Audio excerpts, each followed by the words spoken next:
ബഹുമാനപ്പെട്ട സാലിഹീടങ്ങൾ അവറുകൾ അദ്ദേഹത്തിൻ്റെ സാന്നിധ്യം എവിടെയുണ്ടോ അവിടെ കാട് വീടാകും. അങ്ങനെയുള്ള ഒരനുഭവമാണുള്ളത്. അദ്ദേഹം എവിടെ പ്രവർത്തിക്കുന്ന അവിടെ പച്ച പിടിക്കുന്നതായിട്ട് കാണാൻ സാധിക്കും. വലിയ പ്രവർത്തനങ്ങൾ വലിയ പരിവർത്തനങ്ങൾ സൃഷ്ടിക്കുവാൻ അദ്ദേഹത്തിന് സാധിച്ചിട്ടുണ്ട്. യുവ പണ്ഡിതന്മാരുടെ കൂട്ടത്തിൽ, പ്രത്യേകിച്ച് സയ്യിദുമാരുടെ കൂട്ടത്തിൽ ചെറുപ്പം മുതൽക്ക് തന്നെ നന്നായി ദീനി രംഗത്ത് പ്രവർത്തിക്കുന്ന വ്യക്തിത്വത്തിൻ്റെ ഉടമയാണ് ബഹുമാനപ്പെട്ട സാലിഹീടങ്ങൾ അവറുകൾ.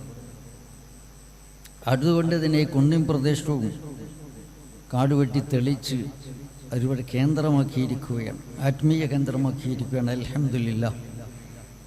തങ്ങൾ നേതാവാകേണ്ടിടത്ത് നേതാവാകും,